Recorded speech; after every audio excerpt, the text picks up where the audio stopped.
because we're so busy, we don't slow down enough to actually listen to the voice of God.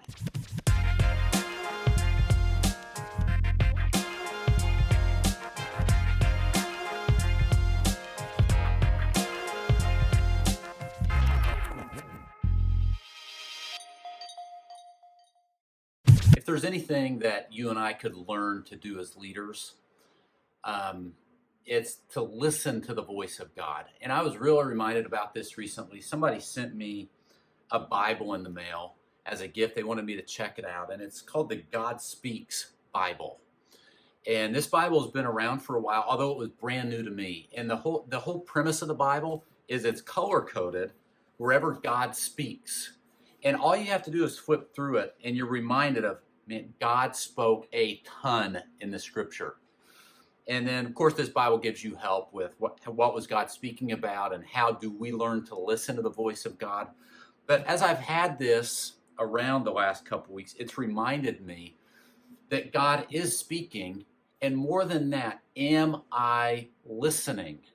And I'm going to tell you, I've been very convicted about this because, like you, I've got all kinds of stuff going on.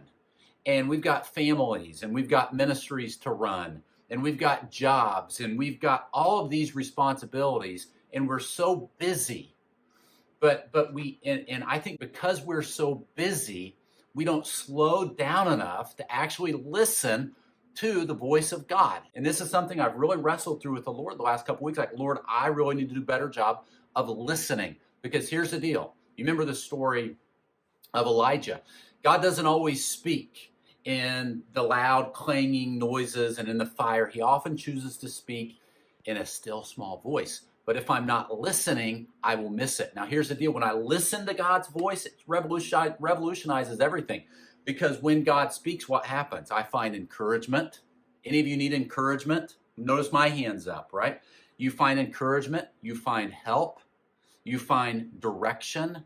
You find mediation. So many times in ministry, we are mediators, right? There's conflict. And here's the thing. You study conflict in the New Testament, or you study relationships in the New Testament, and you're going to find that normally there are three people involved. The Lord, for example, look at what Paul has to say about husband-wife relationships. Very seldom does Paul just address husbands and wives. Normally, in the same verse or in the context, he mentions the Lord.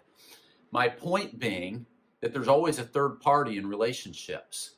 And when I'm mediating a conflict, if I can remember that the Lord is part of this and what would Lord have me to do, I've got to be listening to know that.